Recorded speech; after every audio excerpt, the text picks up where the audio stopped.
हिंदी में यूपीएससी की तैयारी से संबंधित प्रोग्राम्स को देखने के लिए सब्सक्राइब करें study IQ IAS Hindi. Hello दोस्तों, मैं मनोज कुमार आपका स्टडी IQ IAS चैनल पर स्वागत करता हूं। दोस्तों आज हम लोग एक बहुत ही महत्वपूर्ण मुद्दे पर चर्चा करने जा रहे हैं और महत्वपूर्ण मुद्दा जो भारतीय इतिहास का है, जो पिछली क्लास हमने जहां खत्म की थी उसके आगे का। पिछली क्लास में हम लोगों ने चर्चा की थी विजयनगर साम्राज्य के बारे में कि मध्यकालीन इतिहास में दक्षिण भारत में एक कहा जाए तो एक महत्वपूर्ण शासन की शुरुआत हुई थी और वो था आपका विजयनगर साम्राज्य। यानी कि मुस्लिम संस्कृति के बीच में से दो भाइयों ने मिल करके और उनके साम्राज्य से बाहर निकल करके एक हिंदू साम्राज्य की परिकल्पना की और परिकल्पना करने के साथ साथ उसको विकसित भी किया, उसको कहा जाए कि सफल भी बनाया और उसका नाम रखा विजयनगर साम्राज्य। और ध्यान रखिएगा दोस्तों, विजयनगर साम्राज्य की जो अवशेष हैं आज भी हमारे यहाँ कर्नाटक में हम्पी में इसके अवशेष प्राप्त होते हैं, जिसको यूनेस्को ने वर्ल्ड हेरिटेज साइट के रूप में दर्जा दिया हुआ है। तो दोस्तों आज हम लोग बात कर रहे हैं उसी महत्वपूर्ण जो साम्राज्य है विजयनगर साम्राज्य, उसके बारे में, विशेषकर उसकी प्रशासनिक व्यवस्था के बारे में। ध्यान रखना दोस्तों, विजयनगर का जो प्रशासन है वो बहुत ही महत्वपूर्ण और कहा जाए तो एक हमारे एग्जाम के दृष्टिकोण से काफी ज्यादा प्रभावित करता है, काफी ज्यादा महत्वपूर्ण बनता है, जो कि आपके प्रारंभिक और मुख्य परीक्षा दोनों के दृष्टिकोण से जरूरी है। और ध्यान रखिएगा दोस्तों, ये केवल इतिहास के कहा जाए कि एग्जाम के दृष्टिकोण से ही महत्वपूर्ण नहीं है, बल्कि आप सभी लोगों को इसको जानना चाहिए कि हमारी भारतीय संस्कृति में ऐसी क्या क्या चीजें हुई हैं जिसको हमें जानना बहुत जरूरी है। इतिहास है क्या? यही तो है कि हम अपने पिछले समय की उपलब्धियों को पहचानें, कमजोरियों से सीखें, वर्तमान का निर्माण करें और भविष्य की नींव रखें। इतिहास यही तो है, इसी को हमको सीखना है। इसी दृष्टिकोण से आज हम लोग बात कर रहे हैं विजयनगर के प्रशासन के बारे में। ओके दोस्तों, तो चलिए इस मुद्दे पर बात करते हैं। सबसे पहले आप सभी लोगों का पुनः बहुत बहुत स्वागत है। Good evening all of you. और ध्यान रखिएगा दोस्तों, क्लास जरूर कीजिए, साथ के साथ कॉपी पेन लेकर के बैठिए। मैं बार बार कहता हूं, अगर आपको एग्जाम पास करना है तो कॉपी पेन लेकर के बैठिए और मेरी जो व्यक्तिगत गाइडेंस है उसको अपनाइए और आगे सफलता अर्जित कीजिए। सबसे पहले मैं आप लोगों को बता देता हूं, सभी दोस्तों को ध्यान रखना कि हमारा स्टडी IQ का P2I बैच 2024 लॉन्च किया जा चुका है। 19 तारीख से इसको शुरू किया जा चुका है, 19 जून से। ध्यान रखना 3 से 4 दिन हुए हैं इस बैच को स्टार्ट हुए। उसका जो कंसेप्ट है दोस्तों, बहुत ही सटीक तरीके से 4 डिफरेंट स्टेजेस में इसको बनाया गया है, जिससे कि 2024 में आपकी सफलता को सुनिश्चित किया जा सके। इसमें 3 बैच आपके लॉन्च हो चुके हैं, हिंदी, इंग्लिश और इंग्लिश बैच। ध्यान रखना, पॉलिटी, ज्योग्राफी और ज्योग्राफी से बैच स्टार्ट हुए हैं।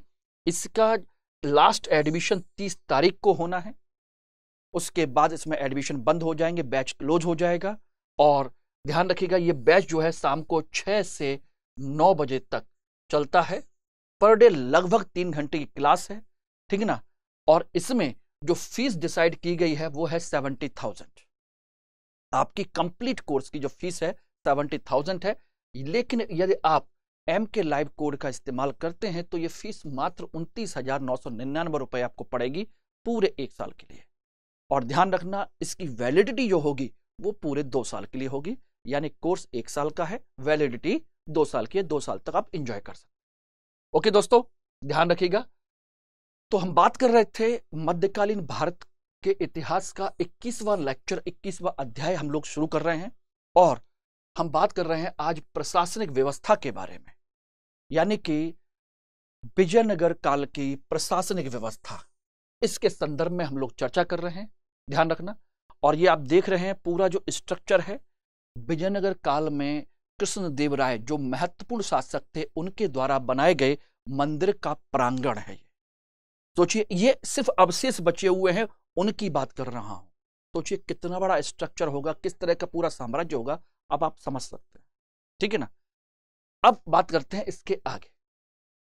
किसी भी साम्राज्य का प्रशासन हो, ध्यान रखना दोस्तों, प्रशासन के संदर्भ में मैंने आपको पहले भी बताया हुआ है कि आपके ये मूलभूत तत्व होते हैं। किसी भी शासन प्रशासन के बारे में यदि आपको चर्चा करनी है, चाहे आज का हो, चाहे मुगलों का हो, चाहे मौर्यों का हो, या गुप्तकाल का हो, विजयनगर का हो, चोल का हो, या कभी का भी, किसी भी समय का अगर प्रशासन व्यवस्था को समझना है, देखना है और जानना है, तो उसको इस तरीके से डिवाइड करिए।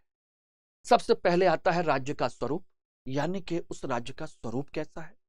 उसके बाद केंद्रीय प्रशासन, उसके बाद देखा जाए तो प्रशासनिक विभाजन यानी कि प्रांतीय प्रशासन हम कह सकते हैं, और उसके नीचे अन्य प्रशासन व्यवस्था। फिर उसके बाद भू राजस्व प्रणाली, सैन्य व्यवस्था, और एक चीज और हम डाल सकते हैं, और वो है न्याय प्रशासन, न्याय व्यवस्था। ये सारी चीजें आपकी होती हैं किसी भी साम्राज्य में, किसी भी राज्य में, किसी भी देश में। अगर प्रशासन पढ़ना है तो 5 से 6 चीजें हैं। ठीक है ना। अब इन्हीं के अंदर क्या क्या चीजें थी, किस किस तरह की चीजें थी, उनको हम देखेंगे। अब आप एक चीज सोच रहे होंगे कि किताब एक पीछे एक चित्र बना हुआ है, लिखा हुआ है श्री कृष्णदेव राय अमुक्तमाल्यद, श्रीनिवास शास्त्री के द्वारा ये क्या कहा जाए उसको रिकंपाइलेशन किया गया है। ये है क्या अमुक्तमाल्यद? अमुक्तमाल्यद दोस्तों कुछ भी नहीं है, एक कविता है, कविताओं का संग्रह है तेलुगु भाषा में, और वो कृष्णदेव राय जो एक महान शासक थे इस वंश के, जिसकी तारीफ सोचिए बाबर ने अपनी बाबरनामा में की है। ध्यान रखना, कहा है कि दक्षिण भारत में एक महान शासक है हिंदू साम्राज्य का, कृष्णदेव राय। शुक्र मनाइए कि उनका कभी भी कृष्णदेव राय से संघर्ष नहीं हुआ। अगर यह हुआ होता तो इतिहास कुछ और होता। सोचिएगा, उसका मुकाबला केवल राणा सांगा से होकर के रह गया। अगर सोचिए समय मिलता और इनके साथ संघर्ष होता तो कहानी कुछ और होती दोस्तों। वो मुद्दा हम कभी फिर चर्चा करेंगे। अभी हम बात कर रहे हैं इसकी कि अमुक्तमाल्यद जो किताब लिखी है आखिर इसमें है क्या। देखिए, प्रशासनिक व्यवस्था के बारे में कृष्णदेव राय की इस पुस्तक में स्पष्ट तौर पर इसमें राजा और राज्य के कर्तव्य और उनके आदर्शों की जानकारी दी गई है। यह बताया गया है कि एक राजा के अपने राज्य, अपनी प्रजा, अपने देश के प्रति क्या कर्तव्य होने चाहिए, उसका क्या आदर्श होना चाहिए, इन सब के बारे में विस्तार पूर्वक चर्चा की गई है। सेम इसी तरह की जो विस्तार पूर्वक चर्चा है चाणक्य यानी कौटिल्य के अर्थशास्त्र में भी पूरा प्रशासन व्यवस्था के बारे में बताया गया है। और कृष्णदेव राय ने जो कि खुद एक राजा है, उसने अपनी बारे में चर्चा की है कि एक राजा का क्या कर्तव्य होना चाहिए। इसलिए इस पुस्तक को हमने यहां लिखा है कि राजा के कर्तव्य होते हैं वो प्रशासनिक व्यवस्था के अंतर्गत आते हैं दोस्तों। ठीक है ना, क्लियर है? तो चलिए इसमें हम आगे एक एक करके सारी चीजों को देखते हैं। सबसे पहले बात करते हैं कि विजयनगर का प्रशासनिक व्यवस्था का राज्य का स्वरूप कैसा है। ध्यान रखना, हम अच्छे से जानते हैं राज्य का स्वरूप क्या है।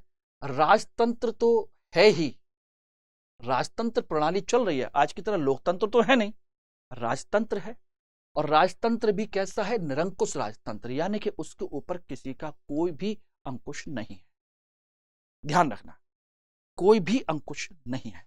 दूसरा, लेकिन निरंकुश होने के साथ साथ वो एक उत्तरदायी और कल्याणकारी राज्य पर भरोसा करता है, क्योंकि कृष्णदेव राय ने स्पष्ट तौर पर कहा है कि राजा के कर्तव्य जनता के प्रति क्या होना चाहिए, यानी कि वो उसको बाध्य कर रहे हैं कि तुम्हारी ड्यूटी क्या है, तुम्हारे कर्तव्य क्या है।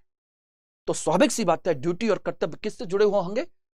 कल्याणकारी राज्य से, जनता के कल्याण के लिए वो काम करते हैं। ठीक। तीसरा पॉइंट है कि यह जो राज्य का स्वरूप है वो सप्तांग सिद्धांत पर आधारित है। आपको पता है कि सप्तांग सिद्धांत किसने दिए थे? सप्तांग सिद्धांत दिए थे कौटिल्य ने। कौटिल्य की जो पुस्तक है अर्थशास्त्र, उसने ये कंसेप्ट दिया था, ठीक है ना। कौटिल्य के अर्थशास्त्र में सप्तांग सिद्धांत के बारे में बात की गई है। सप्तांग सिद्धांत दोस्तों कुछ और नहीं है कि यदि हम एक राज्य को एक शरीर माने तो राज्य के अंदर जो हैं उसके 7 अंग होते हैं, उस शरीर के 7 अंग हैं, ठीक है ना। जैसे राजकोष, ठीक ना, सेना, मंत्री, राजा, ठीक है ना। इस तरीके से उसने 7 चीजों के बारे में चर्चा की है और सोचिए विजयनगर काल भी इसी सिद्धांत पर आधारित है। यस, इसको ध्यान रखिएगा। इसीलिए मैंने कहा कि अमुक्त माल्यद में राजा के कर्तव्यों की चर्चा की गई है। तो कुल मिलाकर के कह सकते हैं कि राज्य कैसा है, कल्याणकारी है, निरंकुश राजतंत्र है, इसमें कोई शक नहीं है, कल्याणकारी भी है और सप्तांग सिद्धांतों पर आधारित है। क्वेश्चन पूछा जा सकता है कि विजयनगर राज्य के स्वरूप के संदर्भ में निम्न कथनों पर विचार कीजिए। विजयनगर साम्राज्य एक निरंकुश राजतंत्र को दर्शाता है।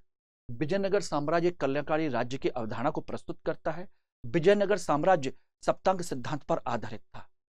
बताइए निम्न में से कितने कथन सही हैं और कौन कौन से सही हैं? क्लियर हो जाएगा। यही है कंसेप्ट। इसी तरीके से आपको पढ़ना है और यही आपको याद रहेगा भी। ओके दोस्तों, तो अब बात करते हैं इसके बाद केंद्रीय प्रशासन की। स्वाभाविक सी बात है कि बड़ा साम्राज्य होगा तो उसका केंद्रीय प्रशासन होगा। केंद्रीय प्रशासन का प्रमुख बिंदु कौन होता है? राजा। और राजा कैसा है? निरंकुश है। तो ध्यान रखिएगा, निरंकुश है इसका मतलब है इसके ऊपर कोई भी नहीं। राजा, ध्यान रखना, तीनों शक्तियों का स्वामी है, यानी कि विधायिका, कार्यपालिका और न्यायपालिका। तीनों का कौन है? सबसे शक्तिशाली अधिकारी है विधायिका, कार्यपालिका और न्यायपालिका। तीनों का, यानी तीनों का प्रमुख है। इसका मतलब है तीनों शक्तियां इसके अधीन है, इसलिए वो कैसा है? निरंकुश है। वो किसी के प्रति कोई जवाबदेह नहीं है। उसने अपनी जवाबदेही जनता के प्रति अपनी मर्जी से रखी है। उसको किसी ने बाध्य नहीं किया है, ध्यान रखना। इसलिए वो कैसा है? निरंकुश। उसके मुंह से निकला हुआ हर शब्द कानून है, उसके मुंह से निकला हुआ हर शब्द आदेश है, उसके मुंह से निकला हुआ हर शब्द न्याय है। जो उसने कह दिया वही सब कुछ है। यही है राजा, सबसे शक्तिशाली है और इसको अपने अधीन कोई नहीं कर सकता। ठीक है ना, ध्यान रखना एवरीबॉडी, इट्स ओके। लेकिन हां, राजा शक्तिशाली है, इसमें कोई शक नहीं है, लेकिन इसके समय में कुछ नई चीजें और भी हैं। विजयनगर काल में सोचिए, राजा अपने समय में पहले ही युवराज को नियुक्त कर देता है। युवराज का क्या करता है? चयन कर लेता है। पहले ही युवराज का चयन हो जाता है। इसलिए युवराज प्रशासनिक व्यवस्था में भागीदारी करता है, राजा के साथ साथ सीखता है। महाभारत में भी आपने देखा होगा, ठीक है ना।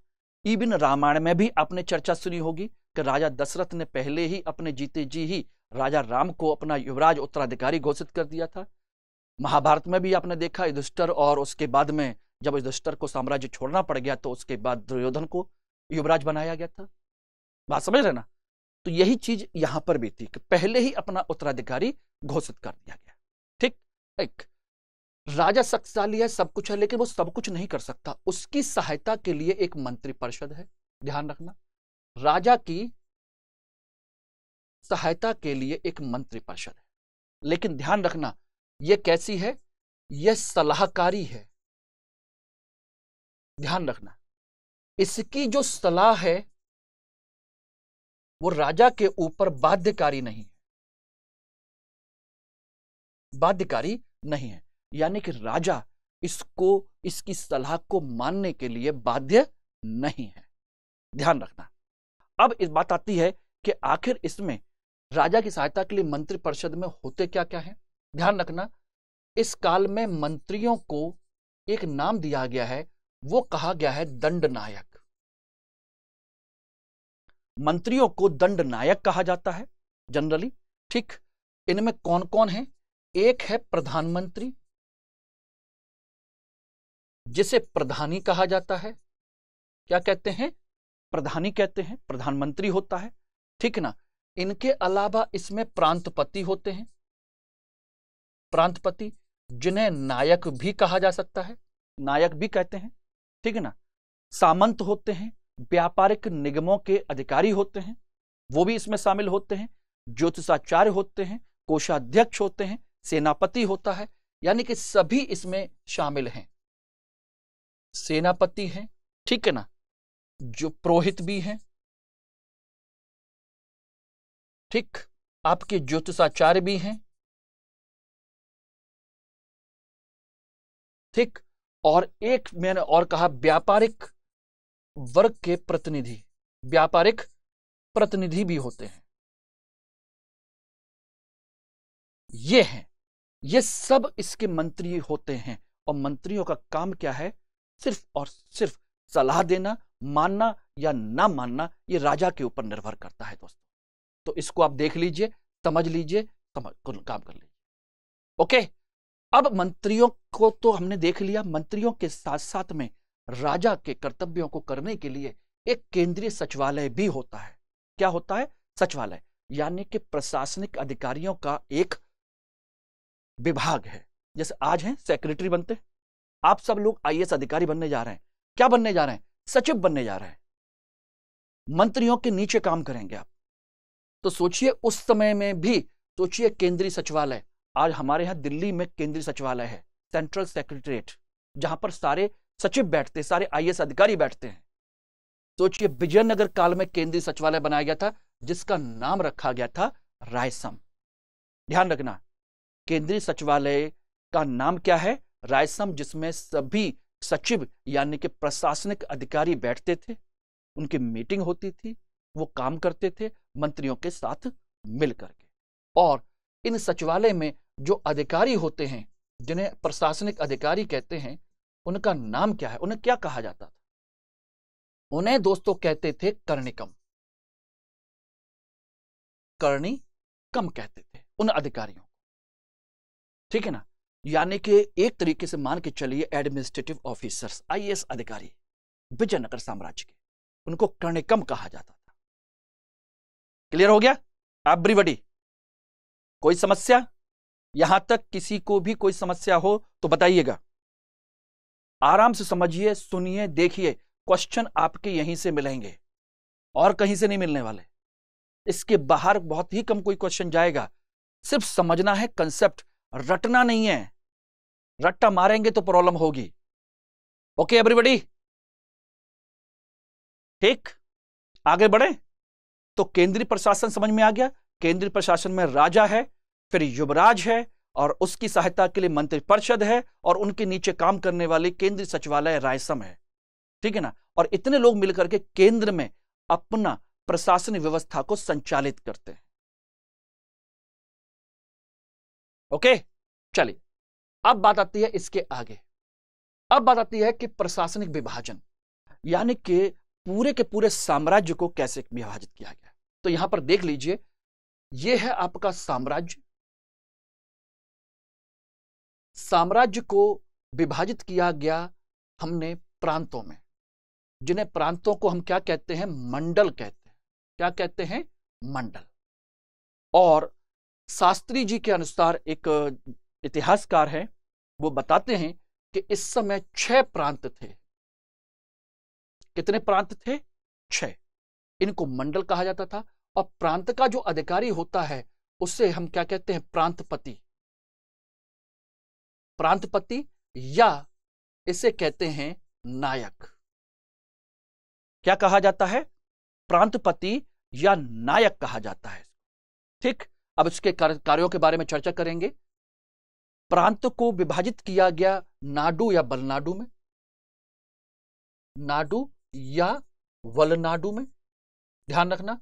और यह क्या है? एक प्रकार का जिला है, जिले की भूमिका है, ठीक। उसके नीचे विभाजित किया गया स्थल में, यह है आपकी तहसील, यानी कि उससे छोटे लेवल पर है। उसके बाद है मेलग्राम। देखिए मैं बार बार इसलिए लिख रहा हूं कि ऑलरेडी लिखा हुआ है, मैं लिख इसलिए रहा हूं कि आप उस पर ध्यान दें। मेलग्राम है गांव का समूह, गांव का समूह। आज की डेट में हम इसे क्या कहते हैं, ब्लॉक कह सकते हैं, ठीक है ना। और उसके नीचे है आपका उर या ग्राम, सबसे छोटी इकाई है। प्रशासन की सबसे छोटी इकाई शुरू से ही गांव रही है, आज भी है और सदियों पहले भी थी। तो एक तरीके से ध्यान रखना, 1 2 3 4 5, यानी कि 5 अलग अलग भागों में इसको विभाजित किया गया है क्रम से। इसको याद कर लीजिए, कभी कभी हो सकता है कि आपसे क्रम पूछ लिया जाए। ओके, मंडल, नाडु, स्थल, मेलग्राम और ग्राम या उर, यह प्रशासनिक व्यवस्था में इसको विभाजित किया गया। यहां पर जो सबसे महत्वपूर्ण जो चीज समझनी है वो दोस्तों ये देखिएगा, जो प्रांतपति या प्रांत जो नायक है उसका कार्य क्या है, ध्यान रखना। इसका कार्य है एक प्रकार से जो राजा कार्य करता है केंद्र में, वही सारे काम करता है प्रांतपति या नायक। ध्यान रखना, सैनिक, असैनिक और न्यायिक कार्य तीनों काम करता है। यानी कि ये सैन्य कार्य भी करता है, असैन्य कार्य भी करता है और न्यायिक कार्य भी करता है। तीनों काम करता है। सैन्य यानी कि सेना रखता है, असैन्य यानी कि एक प्रकार से प्रशासनिक व्यवस्था को मेंटेन करता है, और उसके बाद आता है न्यायिक कार्य, अगर जरूरत पड़ती है तो न्याय व्यवस्था को भी संचालित करता है, ठीक है ना। और क्या क्या काम है इसका? काम है कर संग्रह करना, कर वसूलना, और कर वसूल करके कर को राजा तक पहुंचाना। और कितना पहुंचाता है? जितना भी कर का कलेक्शन हुआ है उसका कम से कम 1/3 उसे राजा तक पहुंचाना ही है, ध्यान रखना। इसके अलावा विजयनगर काल में एक चीज और ध्यान रखिएगा, इसको तुलनात्मक रूप से पहले की तुलना में काफी स्वायत्तता प्राप्त है। कैसे? कि यह अपने उस पीरियड में अपने क्षेत्र में सिक्के भी जारी कर सकता है, जारी करने का इसको अधिकार है, यह स्वायत्तता है। यानी कि राजा के बाद यह भी काफी शक्तिशाली है, यानी कि यह अपने उस क्षेत्र में, अपने मंडल में कुछ सिक्के भी जारी कर सकता है। अपने नाम से नहीं, राज्य के नाम से ही होंगे, लेकिन कर सकता है। यह है इसकी व्यवस्था। ओके, ध्यान रखना, क्वेश्चन पूछा जा सकता है कि प्रांतपति को कितनी स्वायत्तता थी? इतनी कि वो सिक्के भी जारी कर सकता है। प्रशासनिक कार्य देखेगा, कर संग्रह का कार्य भी देखेगा, सैनिक कार्य भी देखेगा। तो यह है आपका इसका concept. Everybody it's okay, clear? तो यह प्रशासनिक व्यवस्था, इससे ज्यादा ना आपको जानना है ना जानने की जरूरत है, इतना समझिएगा। एवरीबॉडी चलिए इसके आगे हम लोग बात करते हैं इस चीज के बारे में। जो लोगों ने बाद में ज्वाइन किया है, बाद में मेरी क्लास ज्वाइन की है, उन लोगों के लिए एक इंफॉर्मेशन है, सूचना है कि स्टडी आईक्यू ने अपना 2024 के लिए, ध्यान रखना, 2024 के लिए P2I बैच लॉन्च कर दिया है 19 तारीख से, 19 जून से लॉन्च कर दिया है, और इसमें 30 जून इसकी लास्ट डेट है। इसके बाद एडमिशन क्लोज हो जाएंगे। इसमें हिंदी, इंग्लिश और इंग्लिश के बैच स्टार्ट हो चुके हैं, ध्यान रखना। 6 बजे से डेली क्लास हो रही है, ठीक। और इसकी जो फीस है वो 70,000 रुपए फीस रखी गई है, लेकिन अगर आप MK लाइव कोड इस्तेमाल करते हैं, ये ध्यान रखना, तो आपकी फीस पड़ेगी मात्र 29,999 रुपए। लेकिन बात आती है कि इस बैच की विशेषताएं क्या है, क्यों आपको ज्वाइन बैच करना चाहिए, ये बैच क्यों ज्वाइन करना चाहिए? सबसे महत्वपूर्ण चीज ये है क्योंकि ये बैच दोस्तों बहुत ही ज्यादा टारगेटेड तरीके से बनाया गया है। यानी कि इसका सिर्फ एक ही लक्ष्य है, और वो है आपका 2024 में सिलेक्शन सुनिश्चित करना। मैं और मेरी पूरी टीम, हमारी जो टीम है स्टडी आईक्यू की, सब आपके साथ जुड़ेंगे इस प्रोग्राम के माध्यम से। और इसमें देखेंगे तो इसमें पहली स्टेज ये रही आपकी जनवरी तक के, पहला स्टेज है। अभी से लेकर जनवरी तक हम पूरा प्री कम मेंस का पूरा फाउंडेशन बैच तैयार कर लेंगे, आपका पूरी कंप्लीट क्लास करेंगे प्री कम मेंस के जितने इंपॉर्टेंट टॉपिक है। जिससे कि हमें मेंस के टाइम पीरियड में कोई प्रॉब्लम ना आए। सेकंड स्टेज है सक्सेस इन प्रीलिम्स प्रोग्राम, यानी कि जनवरी से लेकर मई तक आपको कंटिन्यू फोकस करना है प्री पर, और वो फोकस आप करेंगे, हम आपको स्पेशली करवाएंगे, हम स्पेशली आपको ये प्रोग्राम करवाएंगे। इसमें आपको सीसेट पर विशेष फोकस करवाएंगे, करंट अफेयर्स, टेस्ट सीरीज, लगातार प्रैक्टिस, समझ लीजिएगा। एनी हाउ किसी भी लेवल पर आपको प्री छोड़ना नहीं है, उसमें इतनी मेहनत करवा देनी है कि आपका प्री ना रुके, ठीक। उसके बाद जो तीसरी स्टेज है वो ये है सक्सेस इन मेंस प्रोग्राम, यानी कि इसमें हम क्या कर रहे हैं, जो लोग प्रारंभिक परीक्षा पास करेंगे उनको 4 महीने के लिए हम अपने प्रेमाइस पर, अपनी जगह पर, यहां दिल्ली में आप लोगों को बुलाएंगे रेजिडेंशियल प्रोग्राम के थ्रू। इसमें आपको रहना खाना सब कुछ आपको फ्री मिलेगा, ठीक है ना। आपको कोई टेंशन नहीं है, सिर्फ आपको काम क्या करना है, सिर्फ और सिर्फ फोकस करना है अपनी पढ़ाई पर। हमारी टीम पूरी आपके साथ रहेगी, मेंटर्स की टीम रहेगी, फैकल्टीज की टीम रहेगी आपके लिए। सिर्फ आपको जितने इंपॉर्टेंट टॉपिक है, इंपॉर्टेंट क्वेश्चन है, उसको डिस्कस करना है, उनको आंसर राइटिंग करवानी है, निबंध पर विशेष फोकस करना है, कंपल्सरी पेपर पर फोकस करना है। किसी भी कारण से कोई भी चीज बिना प्रैक्टिस के छूट ना जाए, बस आपको कुछ नहीं देना है, सिर्फ यहां आकर के 4 महीने रहना है, सिर्फ पहले मेहनत करनी है, सेकंड स्टेज में आपको प्रीलिम्स परीक्षा पास करनी है, वो हम दिन रात आपको मेहनत करवा के करवाएंगे। और चौथी जो स्टेज है वो है दोस्तों आपकी अक्टूबर से लेकर के मार्च 2025 से, जब तक कि आपका इंटरव्यू नहीं हो जाता, साक्षात्कार मार्गदर्शन कार्यक्रम। इसमें हमारे सभी जितने भी मेंटर्स हैं plus retired IAS, IPS, IFS, IRS अधिकारी हैं, वो आपको टाइम टू टाइम गाइड करेंगे, आपकी पर्सनालिटी का इंप्रूवमेंट करेंगे, आपकी तैयारी करवाएंगे 1 to 1 डीएएफ के थ्रू, आपके एक एक पॉइंट पर फोकस करके आपको करवाएंगे। किसी भी कंडीशन में आपका रिजल्ट रुकना नहीं चाहिए। हम चाहते हैं कि हिंदी माध्यम का रिजल्ट आपका बना रहे, और उसमें मैं आपके साथ हूं, मैं मनोज कुमार आपके साथ हूं, आपका मेंटर बनने के लिए तैयार हूं, आपका कोच, आपका गाइड बनने के लिए तैयार हूं। बस आपको इसको करना क्या होगा, आपको सिर्फ और सिर्फ इस बैच को ज्वाइन करना है, ये कोड इस्तेमाल करना है, उसके बाद मैं आपके लिए दिन रात सपोर्ट करूंगा और हर संभव आपकी सहायता करने की कोशिश करूंगा। बस ध्यान रखिएगा, 2024 में अगर रिजल्ट निकालना है तो यह काम कर डालिए, लेट मत कीजिए इसमें, ओके।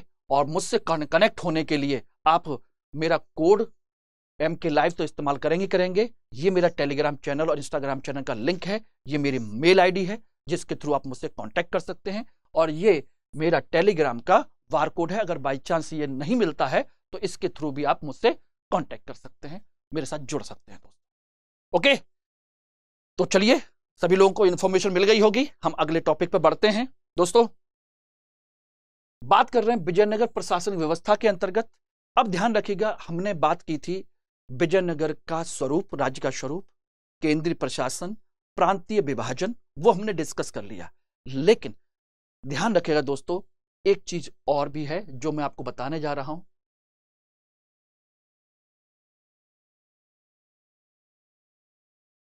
ये इस व्यवस्था में देखेंगे तो जनरली मैंने कहा था कि ये आपको सभी जगह सेम मिलेगा।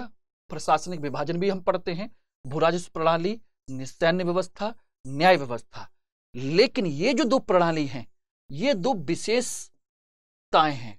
किसकी विशेषताएं हैं? आपके विजयनगर साम्राज्य की। ये प्रणाली इन विजयनगर साम्राज्य के अलावा आपको कहीं और नहीं मिलेगी, कहीं और नहीं है, बिल्कुल भी नहीं है। यानी कि ये सिर्फ इसकी अपनी खुद की विशेषता है, सिर्फ और सिर्फ। ध्यान रखना क्या है ये, उसको मैं चर्चा कर दे रहा हूं।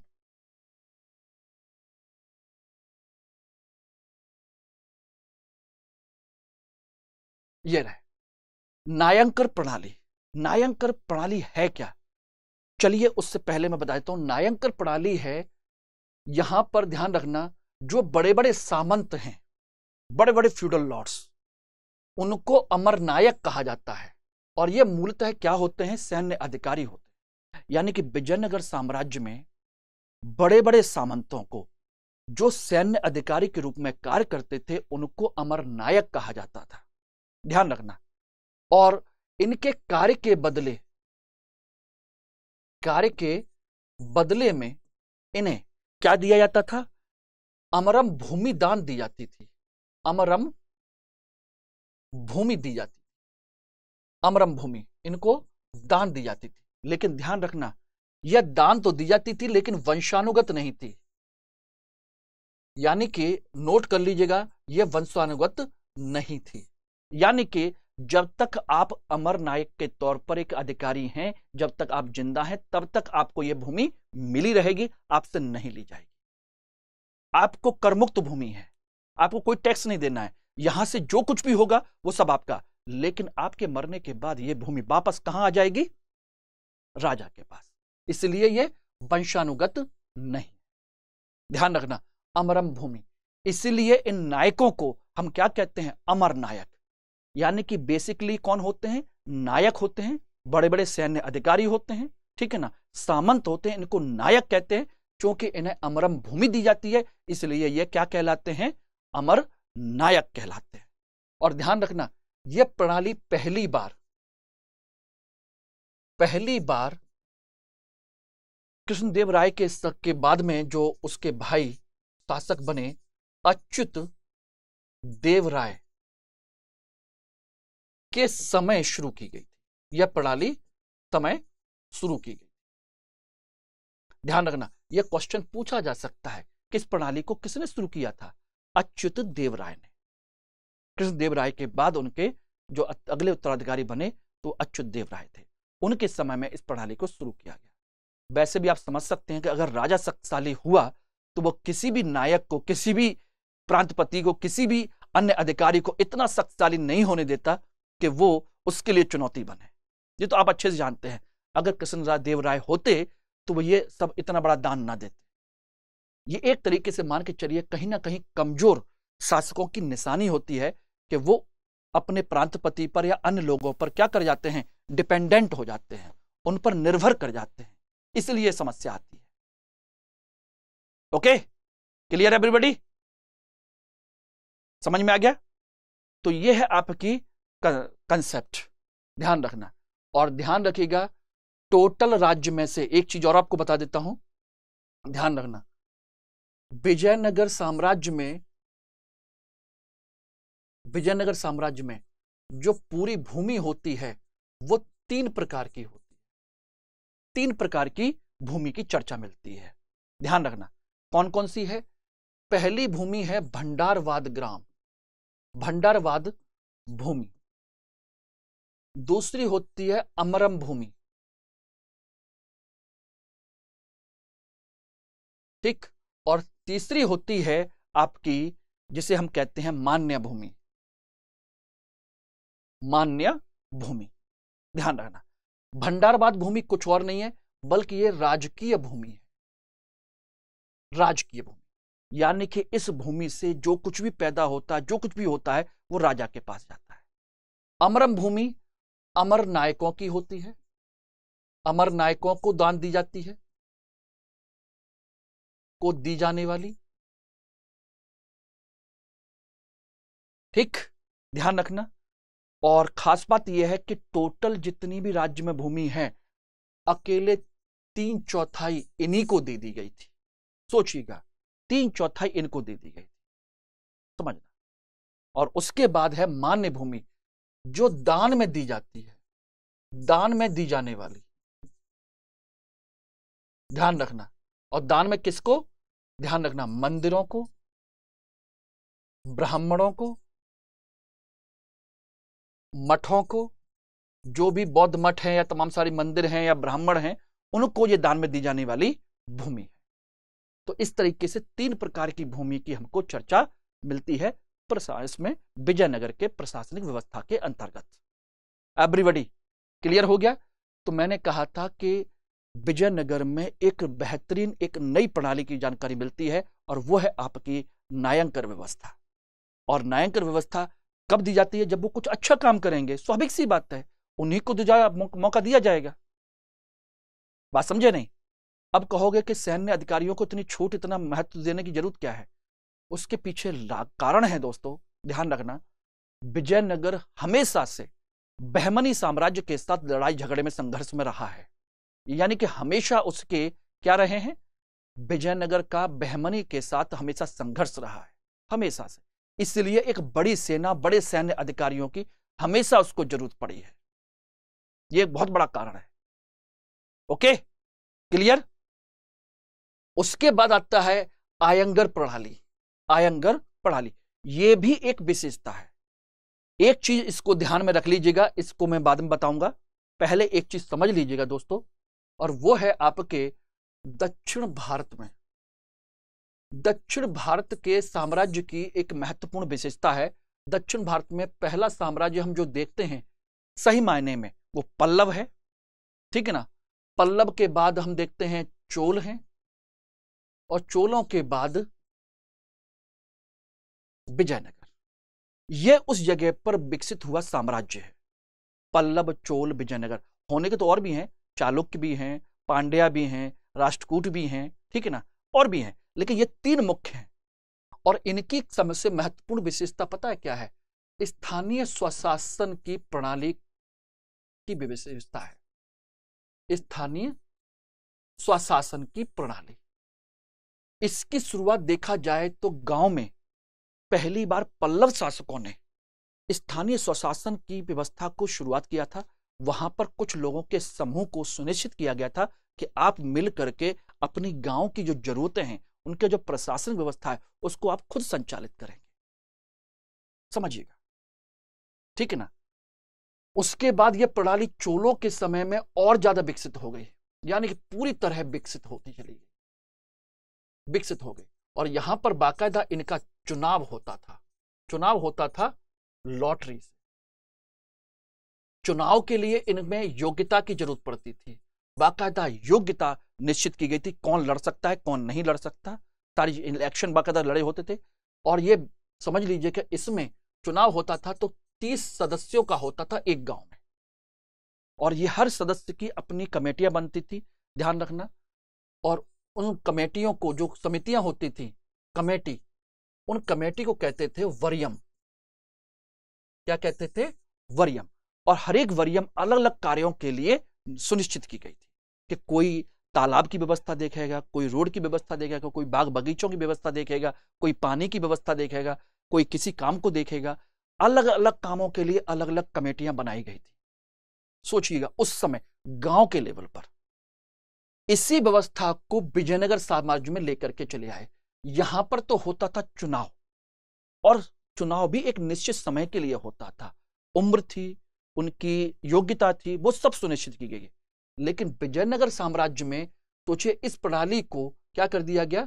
थोड़ा सा बदल दिया गया, बदला गया। क्या बदल दिया गया? कि इसमें अब 30 नहीं बल्कि एक गांव में 12 सदस्य होंगे। कितने होंगे? 12 सदस्य होंगे। एक बात। दूसरा, पहले यह क्या था? हर बार चुनाव होता था, लेकिन यहां पर अब चुनाव नहीं होगा, बल्कि क्या होगा? यह वंशानुगत होंगे। वही 12 के 12 वंशानुगत। उनके बाद उनका बेटा, बेटे के बाद उनका बेटा, बेटे के बाद उनका बेटा। इस तरह से उस पीढ़ी में ही ये 12 सदस्य हमेशा उसके क्या रहेंगे? गांव का प्रशासन चलाने वाले लोग रहेंगे। ध्यान रखना एवरीबॉडी, 12 अधिकारी, ध्यान रखना। और इनमें से जो मुख्य अधिकारी होता है उसे कहते हैं महानायकाचार्य। महानायकाचार्य कहते हैं। और इसका काम क्या था? एक तरफ ग्राम और दूसरी तरफ राजा के मध्य मध्यस्थता करना, यानी कि गांव और राजा के मध्य मध्यस्थता करना, उनके बीच में एक बिचौलिए की भूमिका निभाना। और ध्यान रखना, यह व्यवस्था यहां से शुरू हुई और ब्रिटिश काल तक चलती रही। समझना, यही व्यवस्था, यानी अंग्रेजों के समय में भी राजा की जगह पर अंग्रेज आ गए थे, तो राजा और सोचिए अंग्रेजों और गांव के बीच में यही लोग काम करते थे। महानायकाचार्य एक तरीके से कम्युनिकेशन का काम करते थे। क्लियर है एवरीबॉडी? इस व्यवस्था को हम क्या कहते हैं? ये रही, इसी को कहते हैं आयंगर प्रणाली। स्थानीय स्वशासन की प्रणाली है। 12 ग्रामीण अधिकारी होते थे। इनका पद वंशानुगत होता था। और सबसे महत्वपूर्ण बात, ये अपने पद की खरीद बिक्री भी कर सकते थे। यानी कि अगर आप चाहते हैं तो आप अपने पद को बेच सकते हैं। किसी को बेच दीजिए कि भाई मुझे इतने लाख रुपए दे दीजिए, मैं अब ये काम नहीं करना चाहता, आप रख लीजिए, तो बेच सकते थे। सोचिए इसको गिरवी रख सकते थे। पद को बेच ही नहीं सकते थे, बल्कि गिरवी रख सकते थे कि भाई ये मेरा पद है, मुझे कुछ पैसा उधार दे दीजिए। क्रय विक्रय तो है ही है, गिरवी रखना भी सब पॉसिबल था। सोचिएगा, इसी से कभी कभी मन में बात आती है कि यार आज के समय में अगर कोई भी नौकरी या कोई भी व्यवस्था है तो उसको भी तो कोई करना चाहे तो ऐसा संभव हो सकता है क्या? क्यों दोस्तों?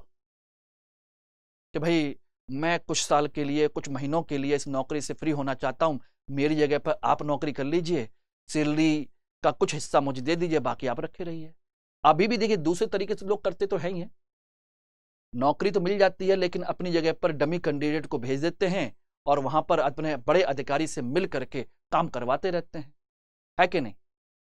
और आप छुट्टी पे चले रहते हैं, कहीं और दूसरा बिजनेस करते रहते हैं, वो भी चलता रहता है, लेकिन वो इलीगल है। यहां पर तो ये व्यवस्था लीगल थी। एवरीबॉडी, आयंगर प्रणाली समझ में आ गया? ये है आपकी ग्रामीण स्थानीय स्वशासन की प्रणाली को लेकर के। Okay everybody, clear? चलिए, इसके बाद आते हैं हम लोग भूराजस्व व्यवस्था के अंतर्गत भूराजस्व प्रशासन। भूराजस्व प्रशासन के बारे में चर्चा करते हैं। ध्यान रखना, भूराजस्व व्यवस्था यानी कि राज्य व्यवस्था जो है उस विजयनगर साम्राज्य का या किसी भी साम्राज्य का आय का मुख्य स्रोत होता है। ध्यान रखना, क्या है? उस राज्य की आय का मुख्य स्रोत। इस भूराजस्व को शिष्ट या राय रेखा कहते हैं। ध्यान रखना, क्या कहते हैं? शिष्ट या राय रेखा कहा जाता है। ठीक, ध्यान रखिएगा, यह जो सामान्य कर है, भूराजस्व है, लगभग 1/6 से लेकर के 1/3 था सामान्य तौर पर। सामान्यतः कितना भूराजस्व वसूला जाता था? 1/6 से लेकर के 1/3 तक। ब्राह्मणों से यह कर लिया जाता था 1/20 और मंदिरों से लिया जाता था 1/3। और इस वसूल लगान को वसूल करने के लिए एक विभाग बनाया गया था जिसे हम क्या कहते हैं? 58। ध्यान रखना, इस विभाग को कहते थे 58। ठीक है ना, भूराजस्व विभाग या लगान वसूली विभाग कहते हैं इसको, 58 कहते हैं। तो ये कर प्रणाली समझ में आ गई। लेकिन ध्यान रखना, यहां पर जो कर प्रणाली है, भूराजस्व प्रणाली है, इसकी जो वसूली है वो काफी ज्यादा कठोर है। कठोर क्यों है? कि यह किसी भी प्रकार से उसमें छूट देना नहीं चाहते। कारण है, एक बड़ी सेना इनको चाहिए जो लगातार बहमनी साम्राज्य से संघर्ष कर रही है, और बड़ी सेना का खर्च कहां से निकलेगा? कर से। और कर कहां से आएगा? यहां से। और यहां पर अगर छूट दे देंगे तो समस्या बढ़ जाएगी। इसीलिए कर प्रणाली को, इन्होंने भूराजस्व प्रणाली को कठोर तरीके से वसूलने की कोशिश की। ये एक नेगेटिव पॉइंट बनता है, लेकिन उनकी मजबूरी भी है। ठीक है ना। दूसरा, यह भूमि कर जो है उसमें भूमि को 4 भागों में विभाजित किया था। भूमि को विभाजित किया गया था और उसके आधार पर यह वसूला जाता था। भूमि का विभाजन, ठीक है ना। 1, 2, 3, 4 4 प्रकार की भूमि है। एक है सिंचित भूमि, सिंचित कहते हैं इसको, सिंचित नहीं, वहां की भाषा में सिंचित भूमि है। दूसरी है शुष्क, सूखी भूमि। एक सिंचित यानी यहां पर पानी की व्यवस्था है, एक शुष्क जिसके पास कोई पानी की व्यवस्था नहीं, सूखी भूमि है। ठीक है, ध्यान रखना। तीसरी है उद्यान यानी कि बाग बगीचे। ध्यान रखना, बाग बगीचे हैं। और चौथा है वन क्षेत्र। तो सभी जगह से यह कर वसूल करते हैं, इन सभी प्रकार की भूमियों से। ठीक। दूसरा, यह जो कर है नगद या अनाज दोनों में लिया जा सकता है। दोनों में से किसी में भी आप दे सकते हैं, नगद में भी दे सकते हैं और भी दे सकते हैं। लेकिन इसके अलावा अन्य कर भी बहुत सारे हैं, बहुत सारे हैं, जिनमें सबसे महत्वपूर्ण पता है क्या है? विवाह कर। यह कहीं और नहीं लिया जाता, यह विशेषता है, यह कहीं और नहीं लिया गया। किसी भी साम्राज्य में आपने नहीं सुना होगा, लेकिन यहां लिया जाता था। यानी वर और वधु दोनों पक्ष से यह लिया जाता था, दोनों पक्ष से। ध्यान रखना। और खास बात यह है कि यदि किसी विधवा का हो रहा है, किसी विधवा का विवाह हो रहा है, तो उस पर कोई कर नहीं था। विधवा विवाह पर कर बिल्कुल भी नहीं था। इसका मतलब ये विधवा विवाह को सपोर्ट करते थे। भाई वो पहले से परेशान है, उसका घर बस जाए, इससे ज्यादा क्या चाहिए, उससे टैक्स नहीं चाहिए। इसके अलावा अन्य कर कौन कौन से हैं? संपत्ति कर, ठीक है ना, व्यापारिक कर, चुंगी कर, ये सब वसूल किए जा रहे हैं। उद्योग कर, उद्यान कर, ये सारे तरीके के कर वसूले जा रहे हैं। इसीलिए कहा गया कि जो विजयनगर साम्राज्य में जो कर प्रणाली है वो कठोर है और थोड़ी सी ज्यादा है, लेकिन उनकी मजबूरी भी थी, ये समझ लीजिएगा। बस इतना इसको समझने की जरूरत है। Everybody, it is okay, clear? चलिए नेक्स्ट इसमें देखते हैं सैन्य व्यवस्था। सैन्य व्यवस्था के अंतर्गत हम बात करें तो सैन्य व्यवस्था में देखेंगे कि सैन्य विभाग जो है उसे कंदाचार कहते हैं, और जो मुख्य सेनापति होता है उसे महादंड नायक। दंड नायक तो अधिकारी होता ही है, मंत्रियों को कहा जाता था, लेकिन जो मुख्य सेनापति है उसे हम क्या कहते हैं? महादंड नायक।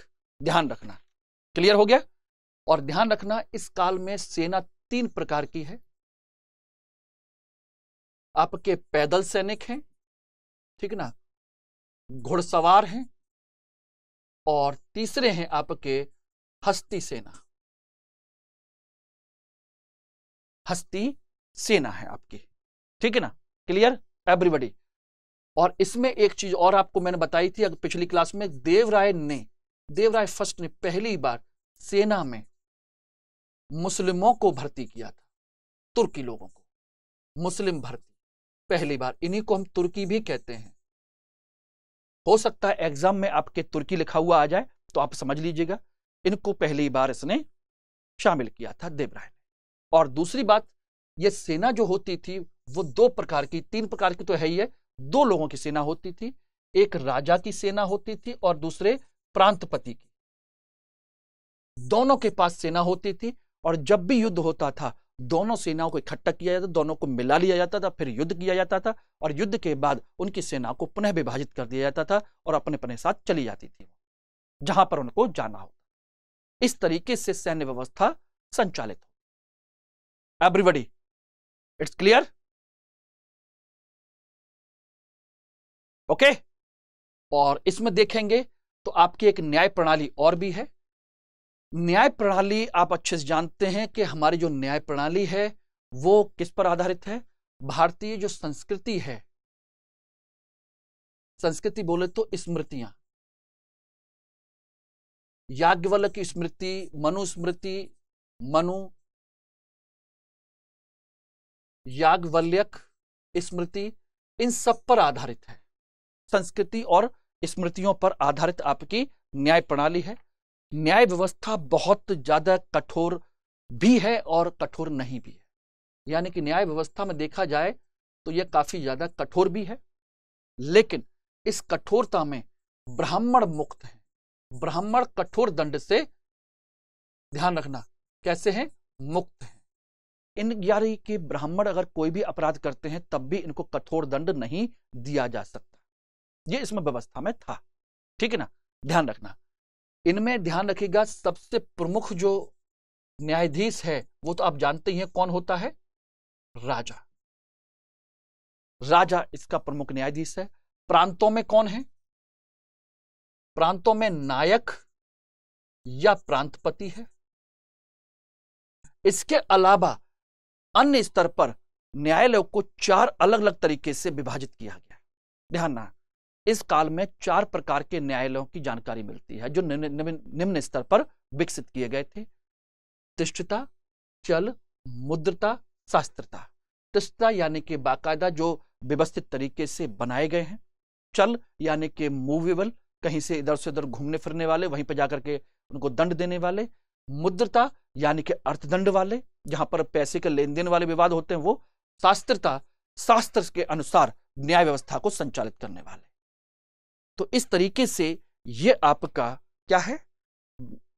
विजयनगर की प्रशासनिक व्यवस्था है, जिसमें हम लोगों ने, ध्यान रखिएगा, क्या क्या पढ़ा? राज्य का स्वरूप हमने डिस्कस किया, फिर केंद्रीय प्रशासन, प्रांतीय प्रशासन, प्रशासनिक विभाजन, ठीक है ना, न्यायंकर व्यवस्था, आयंगर व्यवस्था, भू राजस्व प्रणाली, सैन्य व्यवस्था और आपका न्याय प्रणाली, ये सारी चीजें हमने एक एक करके हमने देखी और मैं समझता हूं कि इससे बाहर आप लोगों का कोई भी क्वेश्चन जाने की संभावना नहीं है। इतना आप करेंगे तो आसानी से आपको बहुत कुछ क्लियर हो जाएगा, ठीक है ना। अगली क्लास में हम फिर मिलेंगे और आप में से जो भी लोग मुझसे कनेक्ट होना चाहते हैं तो ये मेरा अपना कॉन्टैक्ट डिटेल है जिसके थ्रू आप मुझसे कांटेक्ट कर सकते हैं, मुझसे मिल सकते हैं, मुझसे जुड़ सकते हैं एवरीबॉडी, ठीक है ना। ये टेलीग्राम चैनल का बारकोड है, इससे भी आप कनेक्ट कर सकते हैं। ओके, ध्यान रखना। चलिए, all the best, thank you. Hindi में यूपीएससी की तैयारी से संबंधित प्रोग्राम्स को देखने के लिए सब्सक्राइब करें स्टडी IQ IAS हिंदी।